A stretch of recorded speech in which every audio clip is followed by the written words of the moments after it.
El número E, conocido como el número de Neper, ¿no? Es un número irracional, ¿no? Vamos a hablar de eso, del número de E. En la calculadora mía, por ejemplo, lo tengo en el alfa por día a la X. Por día a la X o exp, como salen las calculadoras viejas, acá abajo, en el medio, en la última fila, ¿no? Con el alfa por día a la X sale el número E 2,71, 82, 81, 82, y bueno, hace una especie de bucle ahí que parece que va a ser un periodo, pero no es periodo, y luego siguen apareciendo los infinitos decimales y todos distintos, que caracteriza a un número irracional, como lo es también el número pi, es un número muy característico de la matemática, así como el número pi es muy característico y muy empleado en todas las fórmulas que hacen a la geometría, el perímetro de un círculo, la superficie también de un círculo, y bueno, los volúmenes de cuerpos redondos o circulares y demás. El número E es muy utilizado en el análisis matemático, en el cálculo, y es muy importante en la matemática.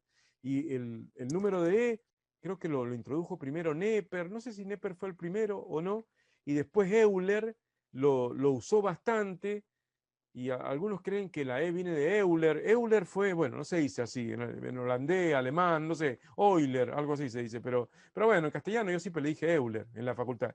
Euler es una personalidad muy destacada en las matemáticas.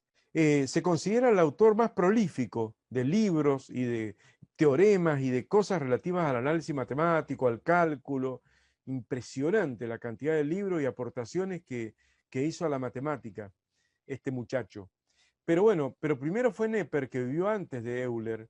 Neper 1610 aproximadamente, trataban de encontrar un método, incluso los navegantes de la época, los españoles y bueno, y los portugueses que colonizaban a través de la flota los mares y colonizaban los continentes, Sudamérica y demás, necesitaban formas de hacer más rápido algunas operaciones, y él había descubierto que convirtiéndolo, de alguna manera había descubierto los logaritmos y ciertas propiedades que vamos a estudiar después, de las propiedades de los logaritmos, que el logaritmo de un producto es igual a la suma de los logaritmos. Bueno, había descubierto cosas interesantes que convertían el producto en suma de alguna manera y la división en restas, y se hacía mucho más fácil hacerlo las operaciones, y era muy usado en trigonometría, en navegación y demás. Y bueno, y de ahí, con el paso del tiempo, le fueron puliendo más el tema y salió el número de Neper.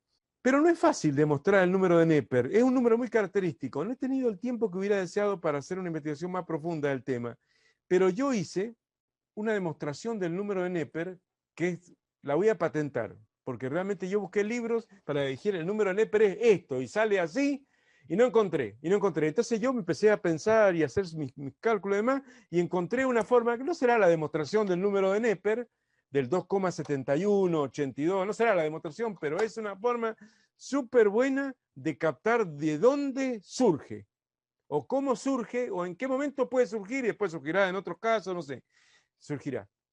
Va a ser la base de los logaritmos naturales, lo veremos después. Pero fíjense qué interesante está esto, que se engancha lejanamente con lo último que vimos acá. Un poco lejanamente, porque el procedimiento que se hace es distinto. Pero veamos acá esta fórmula que habíamos demostrado la clase pasada, lo último que demostramos la clase pasada, así rápidamente.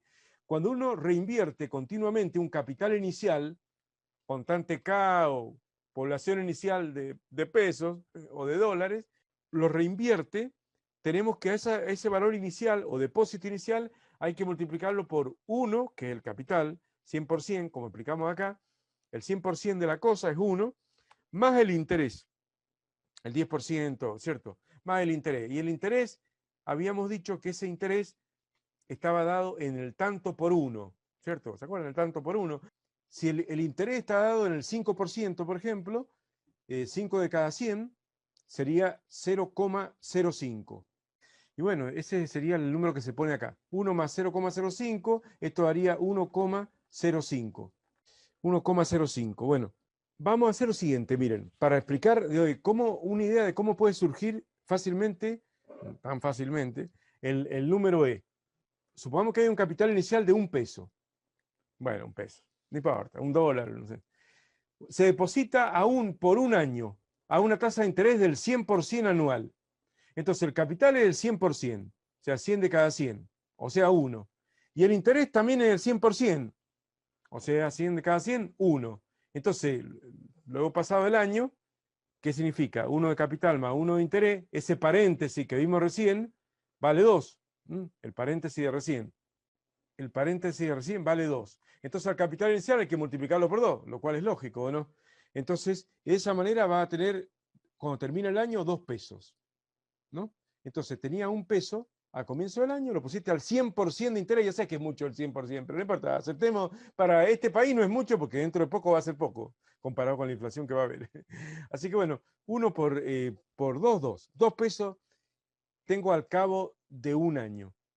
Pero ahora voy a hacer lo siguiente. Ahora no voy a estar armando ninguna función exponencial. No voy a armar una función exponencial ni de ningún otro tipo. Ahora se plantea la posibilidad de hacer un depósito a un plazo de 6 meses, no al 100% anual todo el año y 100% y cobro el interés recién cuando termina el año. No, ahora voy a hacer por 6 meses. Entonces, bueno, si hago un plazo fijo a 6 meses, y divido la tasa de interés, que era 100% anual, en 2 partes iguales, significa que el 50% de interés me va a dar el primer semestre y el otro 50% el otro semestre. Entonces, voy a tener el capital inicial 100%, siempre igual. Y el interés que voy a tener va a ser la mitad, o sea, el 50%, un medio. Entonces, cuando haga el paréntesis ese que vimos recién, va a ser 1 más el interés, 1 más un medio. ¿Esto cuánto va a dar? 1,5, ¿cierto? Bueno, pero lo voy a dejar así, como 1 más un medio. ¿Qué va a pasar? La persona va a decir, en lugar de agarrar y poner un peso todo el año para que me dé al final del año 1 peso de interés más 1 de capital, 2 pesos, voy a poner 1 peso por 6 meses a la tasa del 50%. Y luego lo voy a reinvertir los otros 6 meses al otro 50%. O sea, vamos a dividir el año en 2 partes iguales, ¿no? Y entonces de esa manera, en cada mitad va a darme el 50% de interés. Entonces voy a tener 1 peso por 1 más un medio. Esta primer llave es el monto que voy a tener al final del primer semestre, ¿no? Entonces ahí cobro el capital y también el interés y lo reinvierto. No solamente el interés, sino también el capital que me han dado, lo reinvierto. Entonces va al otro 50%. Entonces va a tener que multiplicarse después por 1 más un medio, de nuevo, por el segundo semestre. Entonces al cabo del año voy a tener el capital inicial multiplicado por 1 más un medio por 1 más un medio, que es 1 más un medio al cuadrado. Entonces, como el año lo estoy dividiendo en 2 partes iguales, fijémonos que acá hay un 2 y acá también aparece un 2, porque la tasa de interés del 100% o del 1 se divide por 2, para que me dé el 50% o 0,5, ¿o no? Si hago esta cuenta, o sea, si hago, bueno, 1 por, le voy a poner 1 por 1 más un medio, 1 más un medio es 1,5, ¿o no? Si ese 1,5 lo elevo al cuadrado, me va a dar 2,25. Entonces, ¿qué me conviene más? ¿Qué me conviene más? Esto último, ¿o no? Porque si hago una sola vez el depósito, al 100% termina el año y voy a tener 2 pesos. En cambio, si invierto, si hago 2 plazos fijos, uno cada 6 meses, voy a obtener 2,25. Con la misma tasa de interés del 100% anual o 50% semestral, reinvertido, en el año voy a ganar más. Me conviene esta posibilidad. Entonces, a partir de ahí, empiezo a hacer este mecanismo repetitivamente. Por ejemplo, hice algunos ejemplos, ¿no? Un par de ejemplos más, pero supongamos que ahora hago el depósito en forma, pero siempre con la misma mecánica, ¿no? No estoy armando una función exponencial que n tiene infinito, o sea, que el número de capitales, perdón, que n tiene infinito. No estoy armando una función que el tiempo crece, no, siempre el tiempo es fijo, un año. Tengo un año y quiero saber cómo gano más. Entonces ahora agarro y divido el año en 4 trimestres. En cada trimestre, como hay 4 trimestres en un año, voy a ganar la cuarta parte de la tasa de interés. Del 100%, ¿cuánto da? 25%.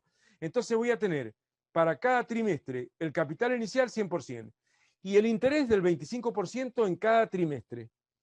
25 por cada 100, un cuarto, simplificando. Entonces el capital más el interés va a ser 1 más un cuarto.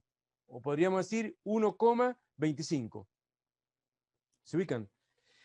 Entonces, repito lo mismo, el capital inicial por 1 más un cuarto es lo que voy a tener después del primer trimestre. Ahí lo lo vuelvo a depositar por 1 más 1/4 y esto es lo que voy a tener al final del segundo trimestre. Por 1 más 1/4 y lo que voy a tener al final del tercer trimestre. Por 1 más 1/4 y es lo que voy a tener al final del año. Por eso dice luego de 4 trimestres se cobrará el capital inicial por esto, por esto, por esto, por esto. O sea, el capital inicial 1 peso por 1 más 1/4, por 1 más 1/4, por 1 más 1/4, por 1 más 1/4, o sea, por 1 más 1/4 a la cuarta.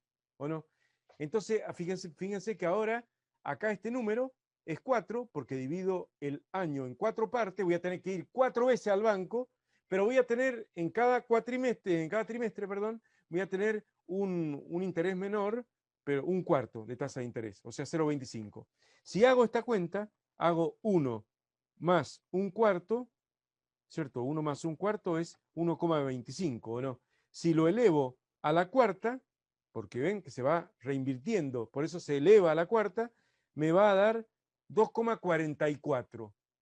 ¿Qué me conviene más? Me conviene más esto último, porque antes al principio ganaba 2 pesos nada más, haciendo un solo plazo fijo. Haciendo 2 plazos fijos ganaba 2,25, es más que 2 pesos, ¿o no? Y haciendo 4 plazos fijos, con la misma tasa de interés dividida, o sea, la gracia es que la tasa de interés del 100% te la estoy dividiendo linealmente, o sea, te reduzco a la mitad el periodo del plazo fijo de 1 año a 6 meses, la mitad de tasa de interés. Te reduzco a la cuarta parte el periodo, cada trimestre del año, te reduzco la tasa de interés linealmente, pero después te lo capitalizo exponencialmente, ¿o no? Y ahí tengo 2,44. ¿Qué me conviene más? Esta opción, porque gano más 2,44 que 2,25. Y un paso más lo hago, pues si no podemos estar hasta pasado mañana, ¿o no? Un paso más hice acá. Supongamos que lo hago en forma mensual el depósito. Bueno, hice 2 pasos más, ¿o no? En forma mensual. Bueno, el año tiene 12 meses, ¿o no? Entonces tengo el capital inicial 100% y la tasa de interés 100 dividido 12 va a dar 8,33%. 8,33%, bueno, si el 100 dividido 12, eso lo divido por 100, bueno, le hago el mismo artificio, queda en formato decimal, ¿cierto? Dividido 100 en formato decimal da 0,0833, que es 1 sobre 12. 1 sobre 12. Entonces hago lo mismo y lo reinvierto y tengo que ir al banco 12 veces durante el año. Entonces el peso, el primer mes me dio esto, por el segundo mes, por el tercer mes, bueno, voy a repetir todo, ¿no? Por 12 meses y voy a tener un peso que es el capital inicial por 1 más 1 sobre 12 elevado a la 12, porque esto lo tengo que multiplicar por sí mismo 12 veces. Fíjense que cuando el año lo divido en 12 partes, la tasa de interés se me reduce linealmente y vale del 100% o 1 sobre 12. Al tanto por 1 es esto, el interés al tanto por 1, como dijimos antes. ¿Y eso cuánto me da? Lo puedo verificar en la calculadora. 1 más 1 sobre 12 igual, lo voy a verificar ahora, elevado a la 12, se me va acumulando exponencialmente, me da 2,61, 30, etc. ¿Me conviene más? Me conviene más, porque así gano 2,44, antes ganaba trimestralmente 2,44 y ahora gano 2,61. Supongamos que sean millones. Si son millones, bueno, no es lo mismo 2,44 millones que 2,61 millones, ¿o no? Gano más, me conviene. Hice, a ver, ¿qué más hice? Bueno, ya este ya es disparatado, ¿o no? Hice un ejemplo más con el diario. Diario y después lo hice por hora. Bueno, obviamente no podés hacer un plazo fijo diario todos los días. Había una época que había el plazo fijo a 7 días. Había una época cuando la inflación era muy alta, hace muchos años atrás, se hacían el plazo fijo a 7 días. Ahora ya no se pueden, pero antes se hacían. Pero bueno, acá no es ni siquiera 7 días, es en un día. Si lo hago en un día, hago lo mismo. El capital inicial más el interés, que sería 100%, o sea, 1, dividido 365 partes iguales, da 0,0027, etc. Bueno, si eso le sumo 1, da 1,00, lo estoy haciendo ahora con la calculadora, elevado a la 365 y me da 2,71 y le voy a poner 2 decimales más. Acá lo estaba redondeando con el centavo, pero ahora le voy a poner 2 decimales más. Si el año lo dividiera en las horas que tiene un año, que son, ¿cierto?, 24 horas por 365 días, da 8.760 horas. Si yo pudiera hacer un plazo fijo por hora y me quedo a vivir en el banco, ahí termina el plazo fijo y lo reinvierto, no vale la pena, ¿no? Pero si lo hago así, ¿qué pasaría? Otra vez, el capital inicial por 1 más y ahora el año lo divido ¿cierto? En 8760 parte igual y lo elevo a la... Bueno, si hacen esta cuenta y da esto. 2,7181, etcétera, etcétera. Fíjense que ahí como que se quedó en el 2,71. No llega al 2,72. No sigue creciendo. No sigue creciendo. Bueno, y ahí aparece el bonito número de Neper, o el número neperiano, o número E, que en matemáticas se dice que es el límite para n que tiende a infinito de 1 más 1 sobre n a la n. O sea, ahora supongamos que el plazo fijo lo hago por cada segundo, ¿o no? Y tengo que dividir 1, divido los segundos que tiene un año. Linealmente lo divido y lo reinvierto exponencialmente, este número tiende a infinito. Fíjense que todas las cuentas, al principio era 2, después fue 4, después fue 12, acá y acá, y siempre lo iba remarcando para que vieran que era el mismo número, ¿o no? A ver acá era el 2 y el 2. Divido el año en dos partes iguales, era el 2 y el 2. Divido el año en 4 partes iguales, era el 4 y el 4. Divido el año en 12 partes iguales, también. En 365, en 8760. Y si sigo y sigo y le doy valores más y más crecientes a este denominador n y a este exponente n, el límite para n que tiende a infinito, nosotros no hemos visto límite, lo van a ver cuando entren a la facultad, pero la idea se entiende, le tengo que dar un número creciente, ¿o no? Le puedo poner, por ejemplo, a ver en la calculadora, le hago 100.000. 1 más, a ver, 1 dividido, 100.000, igual. Elevado a las 100.000, igual. Y me da 2,71, 82, 68, bueno, etcétera, etcétera. Si le sigo dando números más y más grandes a esta n, que tiene que ser un número entero en principio, porque sería el número de partes enteras que se subdivide el año y también el número, por eso está como n, ¿no? No como variable real, sino como variable entera, no importa, pues son números tan grandes que si es entero o es decimal no se afecta mucho. Cuando ese número tiende a infinito, en el límite, eso es igual al número e, y el número e es aproximadamente igual a ese número que ven acá. A ver cómo lo tengo yo acá en la calculadora, shift alfa E 2,72, bueno, ahí está con los dígitos que aparecen en la calculadora. ¿Se ubican? Esa es la idea. Fíjense un número, una forma intuitiva de cómo aparece el número E. Esa forma particular de subdividir un total linealmente y luego capitalizarlo, un interés, capitalizarlo exponencialmente, hace surgir el número E. Quería que vieran qué bonito que está esto, ¿o no? Porque es la estructura que se ve acá, ¿eh? 1 más 1 sobre un número que tiende a ser más y más grande, elevado todo a ese mismo número que tiende a ser más y más grande, es lo que me lleva en el límite al número E. Les quiero mostrar una cosa más y ya dejo el número E. Me voy a ir al simulador graficador de funciones y voy a anotar acá I igual a 1 más 1 sobre X, X, ¿cierto? Elevado a la X. Enter, ¿no? Acá aparece, hay una rama acá que no sé, pero no le demos bolilla a esa rama negativa de ahí. Miremos lo que pasa cuando X tiende a infinito. Ven que esta curva se va aplanando, pero si yo me alejo, fíjense cómo cuando X tiende a infinito, se tiende a aplanar esta parte, ¿o no? O sea, tiende al número E. Cuando X tiende a infinito, tiende al número E. Tiende al número E. Fíjense, si yo pongo acá I igual E, el simulador también lo toma, el E, es así, ¿ven? I igual E sería la asíntota, ¿ven? Es una asíntota horizontal, o sea que cuando X tiende a un número más y más grande, esa suma 1 más 1 sobre ese número que tiende a infinito, elevado a la infinito, se estabiliza en el valor E. Fíjense qué lindo, ¿no? Cómo se nota que se van haciendo asintóticas. Bueno, cuando vayan a la facultad van a ver ustedes, acá estamos viendo la función I igual a 1 más 1 sobre X a la X, ¿no? Al tender X a un número infinitamente grande, se dice que esto tiende a 0. Ya está, y lo dejo para no perder más tiempo. Esto de acá tiende a 0. Cuando X tiende a un número infinitamente grande, esto tiende a 0. Por lo tanto, la base de la potencia tiende a 1. Tiende a 1, ¿no? No es 1, es 1 y un poquitito más, pero tiende a 1. Y X tiende a infinito. Si uno diría 1 a cualquier potencia es 1, pero esto no es exactamente 1, es un número que tiende a 1, es 1 y un poquito más. Y esto no es infinito, es un número que tiende a infinito. Esto lo van a ver en la facultad, es una de las 7 indeterminaciones que tiene la matemática. 1 a la infinito. Van a estudiar indeterminaciones 0 sobre 0, infinito sobre infinito, 0 por infinito, bueno, 0 a la 0. Hay 7 indeterminaciones y esta es una de ellas. Lo van a ver cuando vayan a la facultad. Y bien empieza la facultad, van a ver límites indeterminados. Este es uno de ellos.